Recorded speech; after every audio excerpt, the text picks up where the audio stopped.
देवेंद्राच्या या दरबारी आली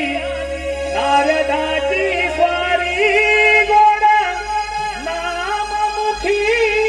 वाणी निघातो मधुर स्वरानी गाणी निघातो मधुर स्वरानी